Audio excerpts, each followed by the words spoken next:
Gentlemen, good evening, and thank you very much for joining us at the ET Pavilion for a very interesting topic, which is India and FDI, the way forward, especially at a time or on a day when there is a new president in the White House.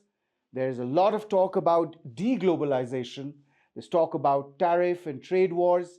But what is the strategy or the positioning that India can make for itself and to the entire world? We have a stellar panel. Mr. Amardeep Singh Bhatia, Secretary for the Department of Promotion and Industry and Internal Trade on the Ministry of Commerce and Industries.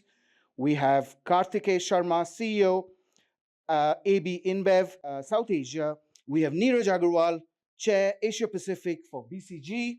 We have Dr. Niranjan Hiranandani, Managing Director of the Hiranandani Group, and Sanjeev, Krishan, Chairman, PwC India. Gentlemen, thank you so very much for joining us. Mr. Singh, I want to start with you. I want to understand India, for the last few years, have been talking a lot about creating national champions, and rightly so. Now, what I want to understand from you is how do we juxtapose creating national champions as well as attracting foreign capital or asking the world to come to India and make for India as well as for the entire world? How do both these paradigms coexist? So you see, the heart of the Bharat principles are make in India, make for the world. Right. And we encourage companies within India also, domestic investments also, foreign investments also to come to India. And following those principles, make in India for domestic market and also for the foreign market. Now, if you see the FDI policy, we've liberalized the entire policy, almost the entire, all the sectors are on the automatic route. In fact, if you see the trend of FDI coming in, more than 90% of our FDI is coming through the automatic route. There are a number of other steps also which have been taken in terms of ease of doing business, in terms of reducing costs, improving logistics, and so on. All these are meant to ensure that our companies, those who do business in India, become competitive, not only within the economy, but also globally. Right. Neeraj, there is this flux that we are seeing even before there was a regime change in Washington. The primary narrative around the world has been about tariffs or moving away or disruptions in supply chain, global supply chain disruptions. Now, how can India strategically use or leverage these geopolitical realignments to attract more FDI? So, I'm sure all the panelists here will agree, India is in a very uniquely positioned place where it has great relationships with almost all parts of the world, right? And perhaps the only nation to be in that unique vantage point. So I think that is something to be truly, uniquely advantaged in, and how do we build off that is the core question. So from building off what Honorable Secretary said, I think there are 3 or 4 vectors in which India can certainly do well. One is the big Make in India story, where what you need to do is how do you make it more and more tangible. I mean, for example, if I was to take the recent Foxconn example, where there's been big dormitories being made for talent. One of the big questions is, you come manufacture in India, how do you get the talent, right? Yeah. So to me, that's an interesting example where you're creating at scale talent place. Can we do more of those? And that inspires people, right? I mean, I would like to put it out there. The second one is, you talked about make for the world. I think that's another possibility. And I think there, even the digital infrastructure that India has built, particularly UPI, has been a great poster child for India all across the world. And I think that stands out. But I think then let's talk about 2 other things which are interesting. One is this whole shift to AI. I think that makes also the shift from products to services world. And in that shift, India, which has historically has a strength in services, could actually also get advantage in that shift. There has been, I mean, I'm sure at some stage we'll talk about some of the constraints. So the press note 3 and some of the others create also challenges in how they get interpreted. Sometimes the intent may be right, but it creates a whole host of challenges in this context as well. So some of those will have to be perhaps relooked at, or at least clarity could be there, which can be better, right? So all of these are, but otherwise, from a macro perspective, India is uniquely positioned, very well positioned.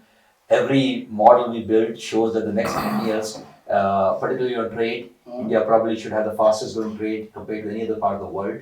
Global trade will grow at about 2.9%. The trade that we predict for India should grow at about 6.7% in line with GDP, which is a big pulling away factor. No other country in the world will have that kind of disproportionate pull compared to the others, and that will occur with all parts of the world.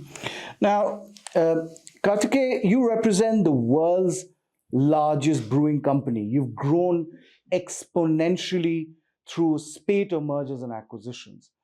What is it about India that a global company such as, AB InBev attracts AB InBev the most? Is it the consumer profile? Is it the size?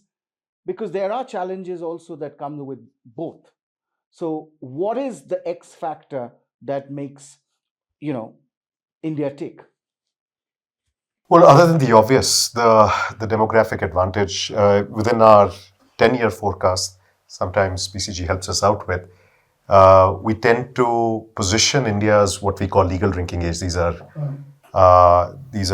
folks above 21 years for the most part across India. That's legal drinking age, at least for beer, totaling to about 21, 23 million. This is roughly, give or take, the population of Chile or Australia. So effectively, India, when you think about folks sitting in New York or Hong Kong, you're talking about an entire country being added as far as opportunity is concerned. We're not even talking about incumbents here who may not be participating with the category for a whole host of reasons. What I think has got picked up here, and it's a couple of very interesting opening points. One, I think Neeraj spoke about, which is, are we going to talk about FDI and potentially multinationals thinking about operating at scale, and scale here being the operative word. And the other was your introduction, which is quite flattering to begin with, which was our exponential growth. We try to think of those two together. What gets people excited about India is this exponential scale. It's not incremental over the next 10 years. It is not just us being happy that all signs are pointing north.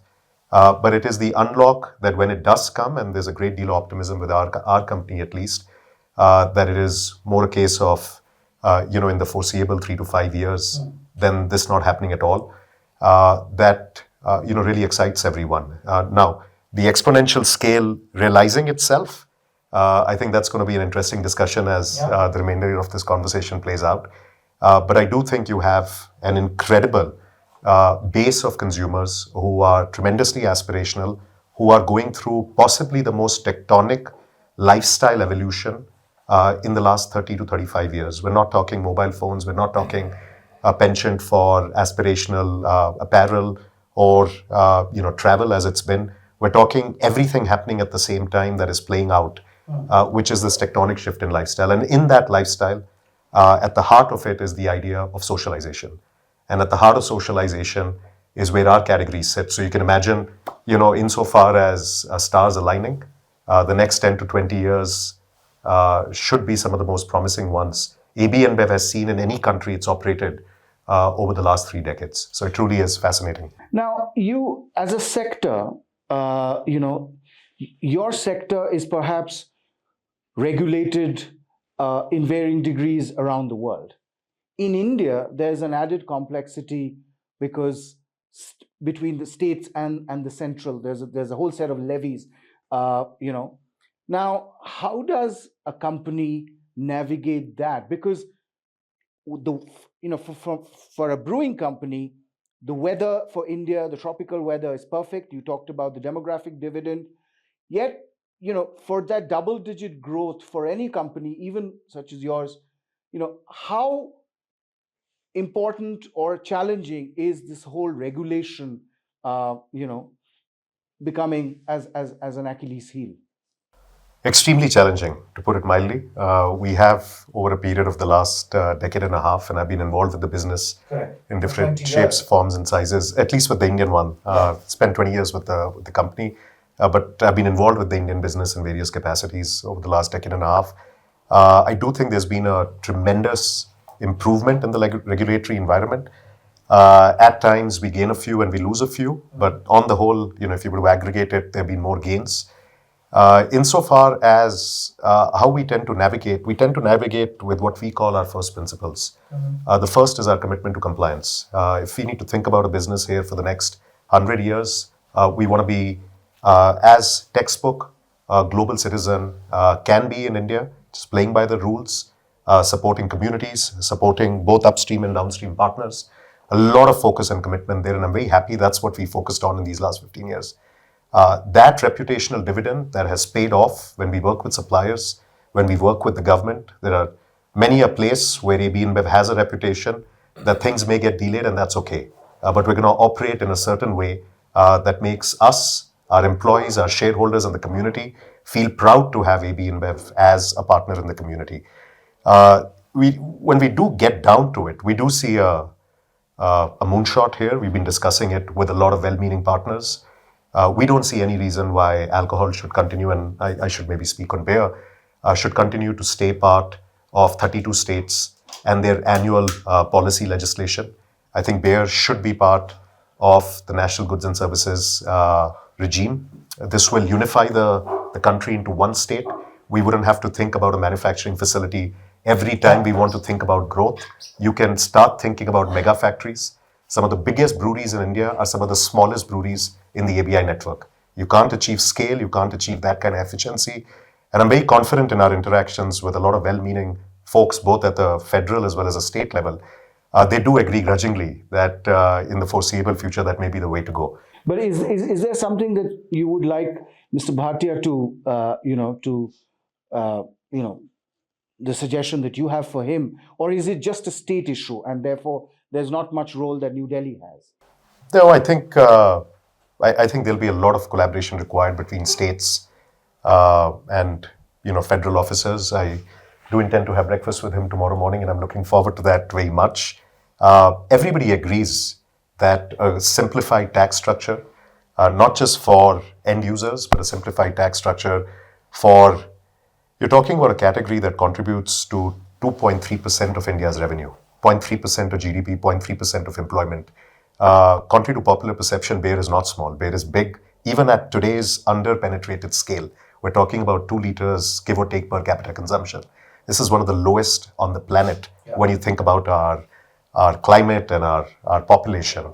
The opportunity for greater contribution to the exchequer, the path to that is through a simplified tax regime. And I'm pretty sure this is a sentiment that is shared by both the union government and some very progressive state governments, right up to the chief ministerial level with whom I've spoken. They do believe that this is something that will help unlock further consumption for the category. So, a lot of the global companies that we talk to often say that even if we get all the help required, the support, the incentives at a central level, we face stumbling blocks or red tape, on ground. That's where we need the states also to come and play a big role.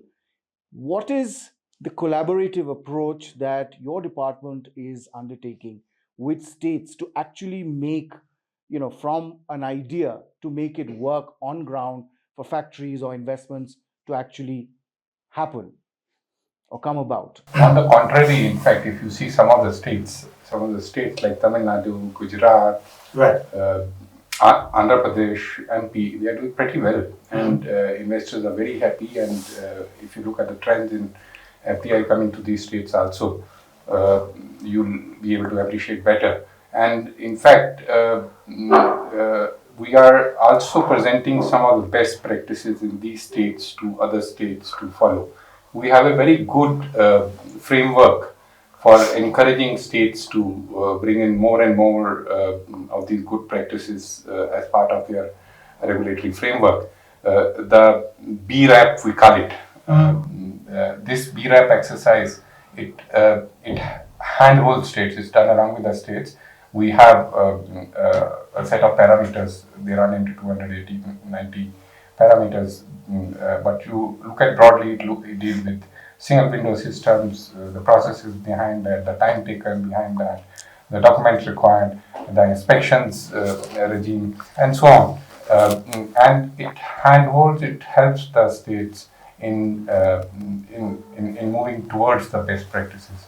And we are, as you know, reforms is a continuous exercise. It's not that it will stop in 1 year. So we are in a continuous dialogue with them how to deepen this further. Because it's, I'm sure an Andhra or Telangana, Tamil Nadu, Karnataka, Gujarat, they've already cracked the FDI code, but it's the underperformers who we need to support and also, get them incentivized enough. So that's why I asked you. Other states are also doing pretty well. UP also has put in place a lot of good practices. MP also, Rajasthan is also coming up with very good practices.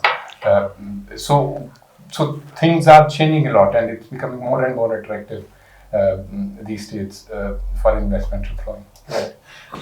Mr. Hiranandani, two of India's largest office owners are foreign. They're both financial institutions, Blackstone and Brookfield.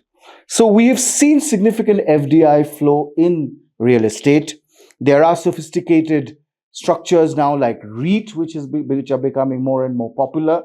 So, but what more you feel, being one of the senior most ambassadors of real estate, is required to attract more foreign investors into the country? There are three aspects of it. First aspect of the fact is that the ROI on the commercial has been higher than residential. So obviously that has proved to be more attractive.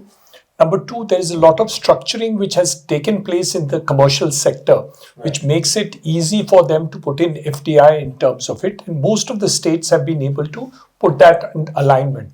Yeah. The issue is not that. The issue is that the need of funds is about 10,000 times the amount of money which they have brought in for the purposes of growth of real estate. Because when you talk about the Prime Minister's direction of housing for all, remember one thing, that already the PMAY scheme for affordable housing is talking about 2 crore houses in rural areas, 1 crore in urban areas. And that's a substantial target which we're now talking about close to 70,000 crores of rupees, which will be put in by the central government itself in terms of this subsidy. Look at the contrary. The growth of affordable housing in the last 18 months has actually fallen. Numbers have fallen. So we need to do much more. The richest city in India, Mumbai, has 50% of the population in jhopatpattis and slums. So, and if you can tackle these two issues in terms of how we can add FDI, internal funds and everything, similar to what has been done in the capital markets, even if 10% of it is done, your GDP growth will grow from 6.5% to 10% in the next 2 years. China grew at double-digit GDP growth, and you should be able to confirm better than anybody else, grew only in the years where focus was on infrastructure and housing. After that, it has fallen because both these sectors, they stopped. So even though manufacturing and FDI came into manufacturing, two things have not happened. The growth cannot be to the extent to it. Number two, unemployment. We are the second largest employer in the country. We are lacking skill development of these workers. Today, a company called L&T requires 25,000 skilled workers today. My company needs 500 skilled developers. And what skills? Carpenters, plumbers, electricians, fitters, painters, and stuff like that. So the focus on FDI in the real estate sector is a drop in the ocean which has happened. We need much more. From a FDI perspective, there is enough availability of funds and interest in India. But we need to give similar incentives like you have done in the case of REITs for commercial. You have to look at something for housing also. There's a third part of it. they would be interested in a focus on rental housing, similar to what has happened in the case of the commercial sector. Right. But up till now, except for workers' housing, which came in the last budget, we have not done anything for the purposes of promoting rental housing. So if these 3 or 4 focus areas are taken, you can move from 6.5 to double-digit GDP growth within the next 2 years.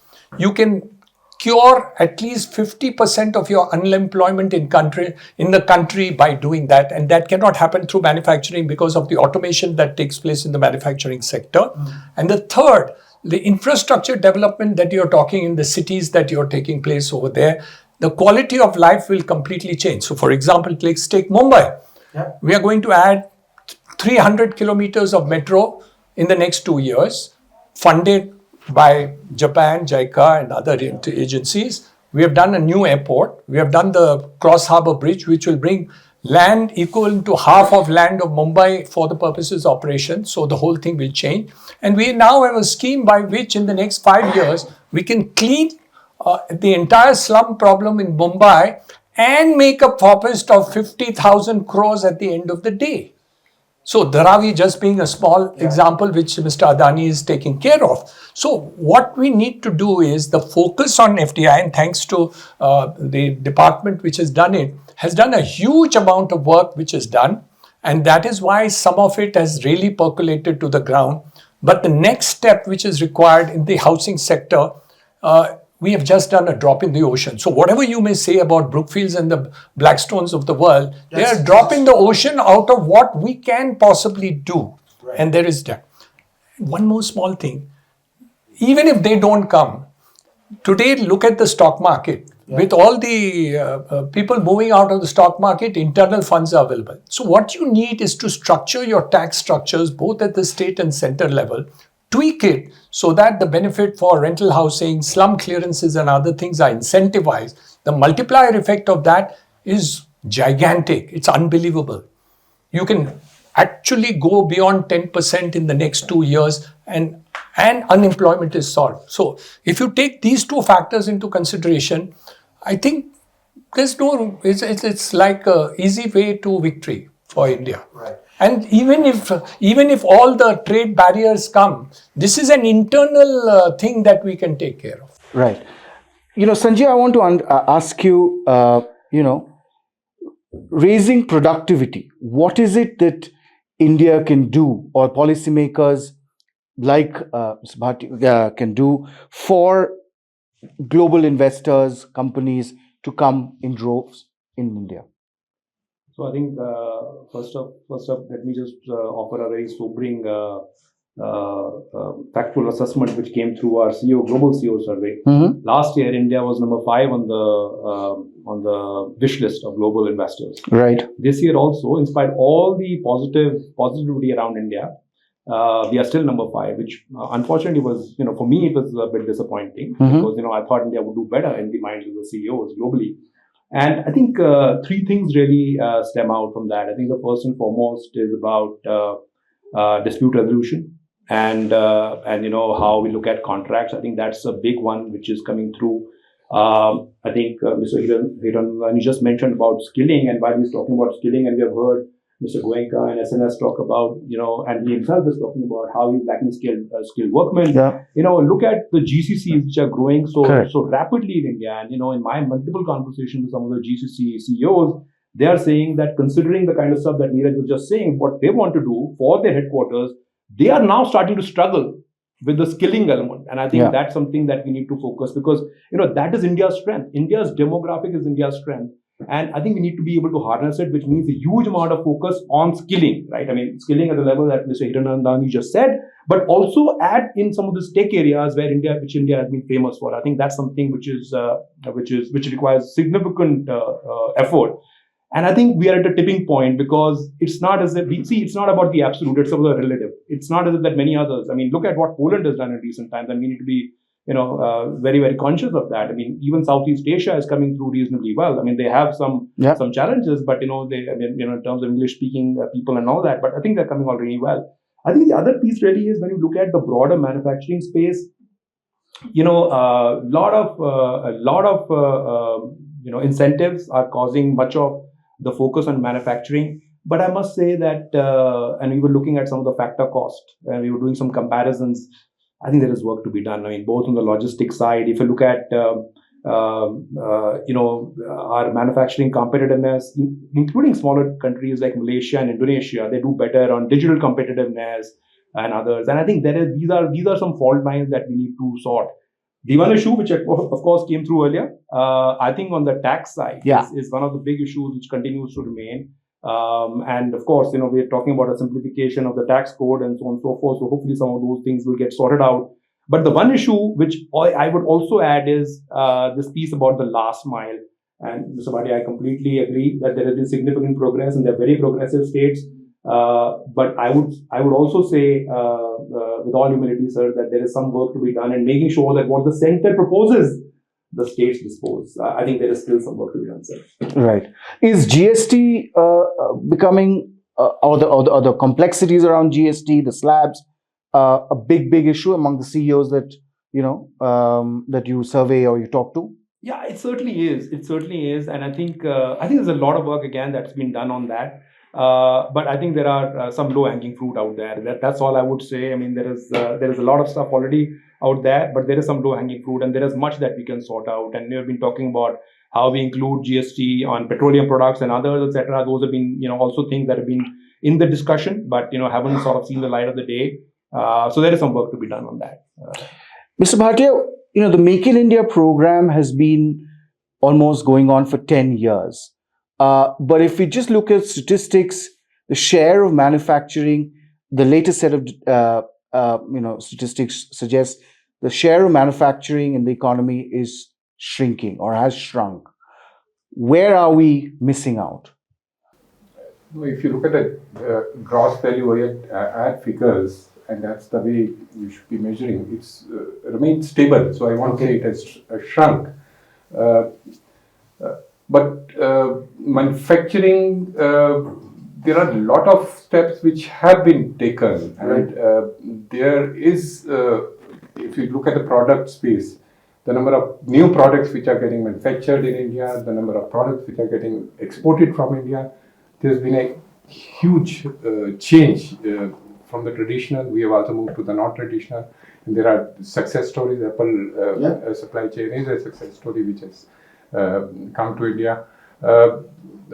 We could have done more, and we aim to do more in the coming years. I'm very sure we'll be able to put in place. In fact, looking at the interest. We were going through a survey done by JICA. Not JICA, one of the Japanese agencies. They do an annual survey of Japanese industry. Right. So among the Japanese industry, India ranks at number 1. And it has been consistently ranking number 1 for the last couple of years in terms of interest, in investing in India, and it's actually translating into ground also. And if you see the pockets, whether it is in Andhra Pradesh in the Sri City, or Tamil Nadu, or in Nimrana, or other places, that is actually seen on the ground also. But we can do much more, and we are doing it. Is there a special focus or emphasis on selecting a few sectors, semiconductors being one, deep tech or space tech, could be another, and double down, have a more focused approach when it comes to FDI rather than a more generalized, come and make in India kind of a strategy? So, we have to also get part of the high-tech value chain into India.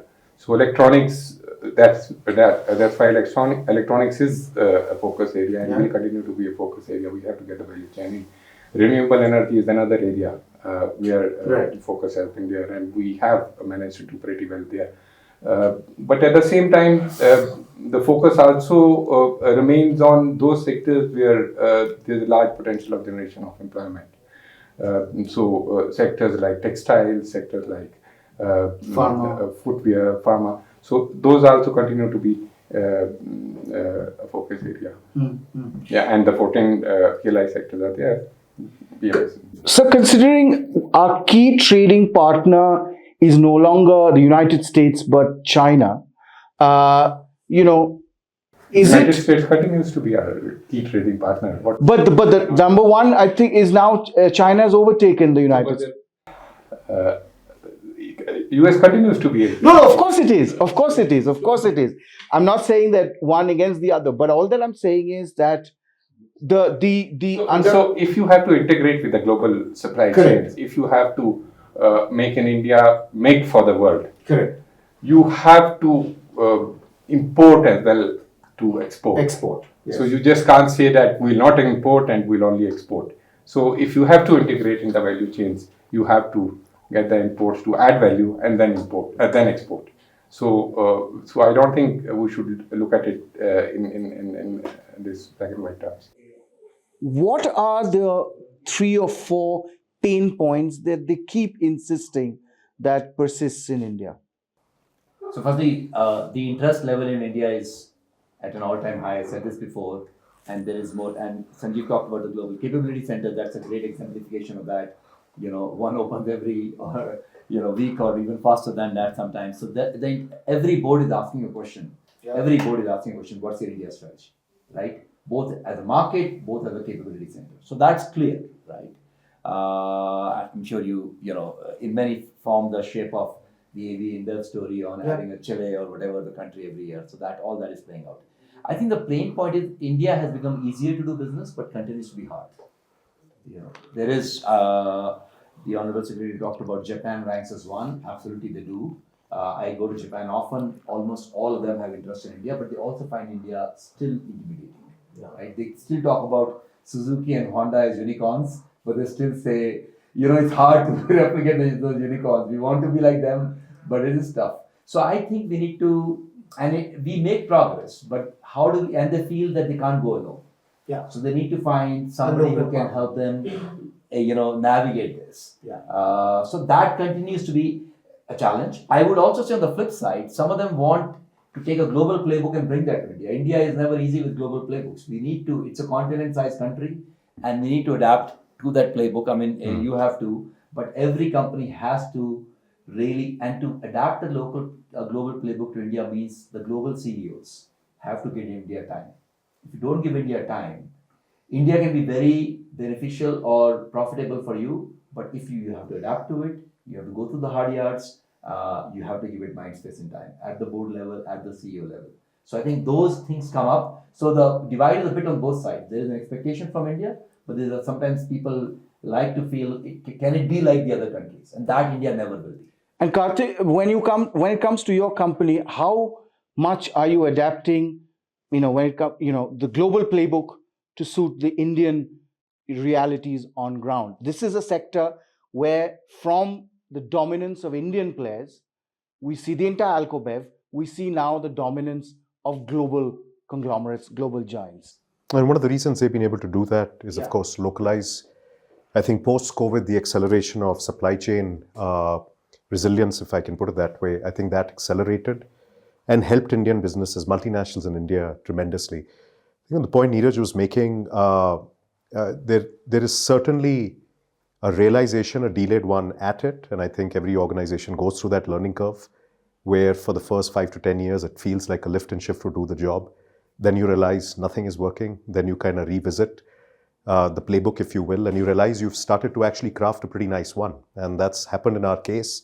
One of the reasons we, any given Monday, have more positive discussions in India than more pessimistic discussions is we're more confident that we've crafted a stronger Indian playbook than we did 10 years ago.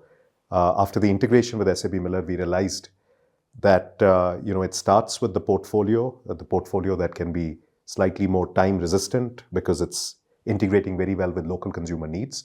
But then it also starts to come around how you're doing the whole integrated supply chain piece, how you're starting to deal with governments, how you're starting to live with the good and the bad, and not allowing it to disrupt your plans too dramatically. So I can't disagree with what Neeraj just said. In fact, I would only maybe reinforce that one factor that I wish we could go back in time and do differently is really invest in relationships and trying to build those very deep understandings with state and central governments so that we have an appreciation for their limitations and they have an appreciation for our very high desire to invest. And that can act as a good starting point. But better late than never. That's why we've been coming to Davos. That's why I'm one of the only business unit presidents in AB InBev who comes to Davos to represent AB InBev. Otherwise, this is largely a global run affair. But that just reinforces the point that was being made. We recognize belatedly that I need to be here along with some of my team members building those very deep relationships. And Sanjeev, very quickly, how important is the success of private equity in India, to attract FDI? Has that been, one of the key benchmarks or the success stories? How private equity, many would say they are the new mega conglomerates. Well, this will be my alma mater. I have to say that if you look at the numbers, for many years, they have almost contributed 60% of the FDI in the country. So, today, in fact, strategic investors, those who are already in India, they're doing really well, they're reinvesting, but getting fresh investors into India, people who, crossing the hump in India with strategic investors is not that easy. But with some of the private equity investors, I think they've been in India. Many of them have actually India offices from Hong Kong and Singapore. They moved to Mumbai or Delhi. And look at the interest that you have now from pension funds, sovereign wealth funds. I think, as India has matured and Indian business has matured, both at the young company level to support entrepreneurship, at the mature end, buyouts, I think private equity has been the one which has actually been holding the fort on the FDI. And, we used to talk about exits being a problem. I mean, look at the last 1.5 years, 2 years. I mean, there's a story to be told there. So they actually have been the one who have been holding the fort there. Neeraj, how are we tapping the global Indian diaspora enough, or there is a lot more that needs to be done? And they can repatriate a lot of capital and FDI, long-term capital also. So, short answer, a lot more can be done. The global Indian diaspora has been incredibly successful. If you just take United States, given we are, many of them are active, more than 5 million Indian diaspora exists in the United States. Their average per capita income is twice the other parts. You take academicians, you take CEOs, you take doctors, you take any profession, they punch way above their weight. So we can, and they are keen to do more, but we can do more.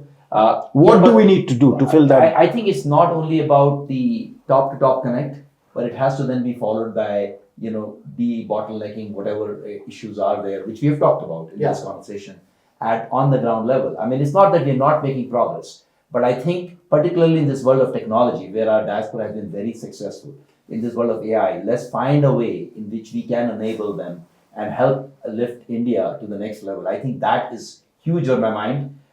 We talked about skilling. That's an area where we can play a huge role in the academician sector as well. I mean, most of the deans in university nowadays are those. Can we incentivize some of them and professors to come work in India? We need for the India of the next 20 years, we need the trioca of government, academic institutions, and the private sector to work together, which is something we've ignored actually, to be honest. But that engine needs to fuel. If we have to have so much success in so many sectors in India, US did it with the DARPAs and others in the 60s. We need to create that engine of tomorrow, and I think that can be huge fuel for us. ESG, and I'll come to Kartikeya with ESG in his space as well, but overall, ESG has been a buzzword, Trump or no Trump. Can India, or what role can India play in green finance and use that as a key strategic tool, perhaps to attract more dollars? Well, so I think when it comes to ESG, I think we've done quite well actually. I think now the story is on execution of whatever facilitation the government has come up with. I mean, look at the National Hydrogen Mission for that matter. Look at what we're trying to do in terms of energy trading platforms that have come in. Look at the amount of wind capacity that we have now already, which is very, very significant. It has grown multifold. Look at the fact that today there is 100% FDI for renewable energy, which has been allowed. So I think the facilitation for India's energy needs and greening India's energy needs has happened at a very significant scale, to my mind, including stuff like biomass, ethanol, etc. I think there has been a significant amount of facilitation, etc. Yes, one could say that when will we go from on ethanol, for instance, when will we go to 40%, 50% as Brazil has done? I think there are some of those things, but it's a journey to my mind. I think there's a lot of facilitation which has been done. I think today it's a question of how we can make the value chains a lot more efficient, and can we actually get certain amount of R&D and innovation to make sure that, for instance, there is greater productivity. So, for instance, how do you reduce transmission losses along the line? How does green energy in some ways integrate with the grid, so as to speak, so that there are no fatal flaws, so as to speak. So I do believe on the ESG side there has been significant commitment both by the government and also by the private sector, I must admit. I mean, I would say that green energy, you talked about semiconductors and other areas. I think these are areas where I see private sector also opening their purse strings to be able to invest, because they see the paradigm shift. Now, of course, things might change a little bit, post today, but I think India is certainly on the journey. We have been on the decarbonization journey, and I would just say that it's manifesting in many ways. Look at battery storage, energy storage. Cool places can create significant incremental GDP. Yeah. And I think that's something that, there is recognition. Also from an export standpoint, I must admit, because, with steel exports, etc., that's been a big thing, particularly in Europe. Indian companies have been doing a fair bit. And let me just add one final statistic, which again came through our global CEO survey. Most Indian businesses which have invested in ESG have not seen any significant incremental cost. And indeed, they have certainly seen some enhancement of revenues or protection or defense of revenues as a result of their investments. Interesting. In your sector, ESG plays a very, very strategic role. What is InBev doing in India, especially on that front? We had 4 pillars. One was, of course, farmers. They're the ones who help us localize, but localize at scale. At times, barley production doesn't quite keep up with the demand of the business growth. And I think we're investing, we call this smart agriculture, investing on providing a lot of technology solutions so that farmers can grow better and grow in a more sustainable way. I think the sustainability from a financial lens, where crop growing of the kind that we have a need for more farmers to be invested. I think at this point we have 2,000 fully sustained farmers on barley growing. We need this number to grow quite significantly if our growth were to be sourced and supported fully through sourcing here in India.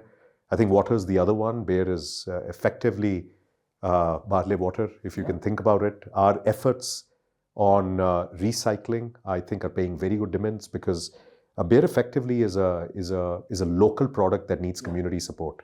If you have a net impact on the community which is positive, I don't quite care what you call your initiatives. It is about a partnership where you are not taking while everybody is, you're not taking more than what you actually give back. So very proud that compared to many other water-intensive industries, we're actually recycling 2 times that we extract in terms of groundwater. The other is circular packaging. I think there we're lucky, relatively speaking, to many other countries, that beer hasn't quite seen the adoption of PET, because we're effectively glass and can already has a very high degree of recyclable material. But we have ambitions there where we want to see even more recycled content in both our glass and can SKUs. And the fourth is renewables. This is where I think we have a lot of work to do. We have some of our breweries who are making progress. We have one in Karnataka that is currently at 90% renewables. We of course have a very big ambition with a net carbon objective by 2040 to of course have all 10 breweries, and by then we hope to have more. But we do find at times the ability to be able to execute that be quite demanding. And I think that's where a lot of partnership with the government to build the level of access to renewable infrastructure is something we oftentimes end up engaging with, and more work has to be done. But these are our 4 pillars.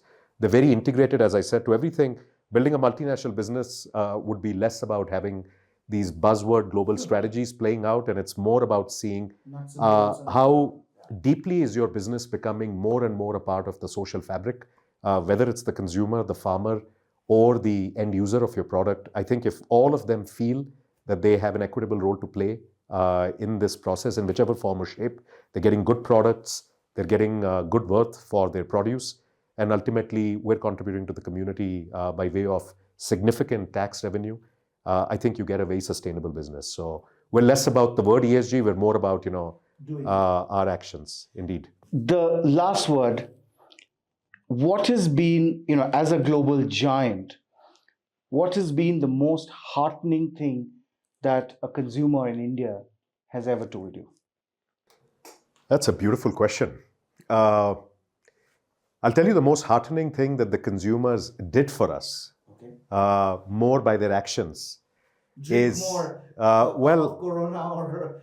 I wish that happens in the future, but Budweiser is a giant of a global brand, born in 1876, right up there with the best known brands.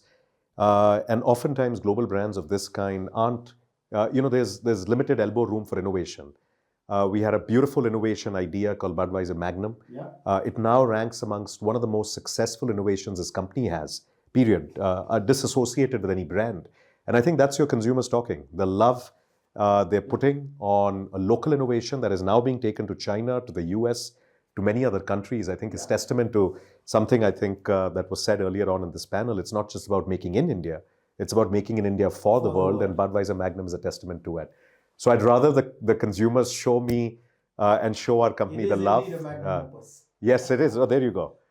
There you go. Well said. Thank you so much. Thank you. Our pleasure. Thank you. Thank you so much.